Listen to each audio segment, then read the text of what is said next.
An earlier version of this column appeared a year ago, but only on buffalonews.com. It has been updated for 2017, to appear in print. Ed Stone enlisted in the Navy in Buffalo, in December 1940. He did what the Navy told him. He brought only a light spring jacket. He remembers that he slept the night before at the YMCA. He remembers the stone steps of the old post office were coated with ice, and it took him 3 tries to reach the top without breaking his neck. He remembers the heater wasn't working on the train that took him from Buffalo to Rhode Island, and the passenger car was covered with a thin layer of frost, and he shivered until they finally stopped and got it fixed.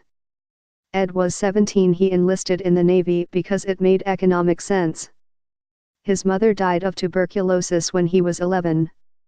His father, who struggled with alcohol, went to California, looking for work, and then lost touch. During the Great Depression, Ed and his older brother, Hadley, had to make it on their own in Towanda, Pennsylvania.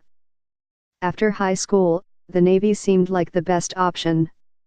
To enlist, Ed had to travel to Buffalo. Barely a year later, on December 7, 1941, he was an 18-year-old, stationed at Pearl Harbor. "We were under attack," Ed said, "and I survived." It was 76 years ago today that the Japanese launched a surprise assault on the heart of American naval power, in Hawaii. More than 2,400 Americans were killed. Within days, the United States was at war with Germany and Japan. Admiral Scott Swift, commander of the Pacific Fleet, was quoted as saying the number of survivors has dwindled to next to nothing. He made that estimate a year ago, meaning the total now is even tinier. Of the living veterans, many have serious issues with their health.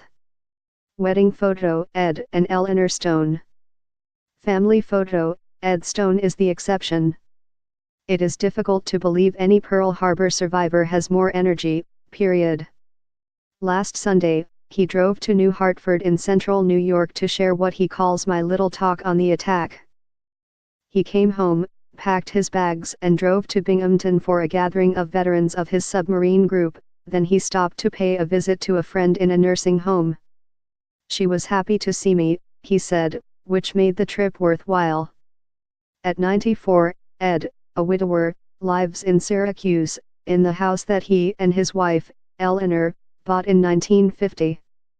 He drives a car with a Pearl Harbor survivor license plate.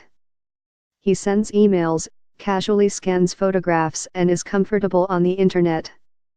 He stays away from Facebook, mainly because there's so much there he doesn't think is worth reading.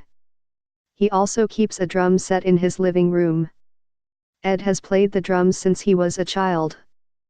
As a teen, he would do occasional gigs at nightclubs with adult bands. He remembers, once, performing for so long that I had blisters on my fingers from playing polkas. When he can't sleep, he'll put big band music on his up-to-the-minute stereo equipment, and play along. Often, as he plays, he thinks of Pearl Harbor. He served on the USS Pyro, an ammunition ship moored at West Loch. It was set far apart, to his good fortune, from the core of the mayhem at Battleship Row. On December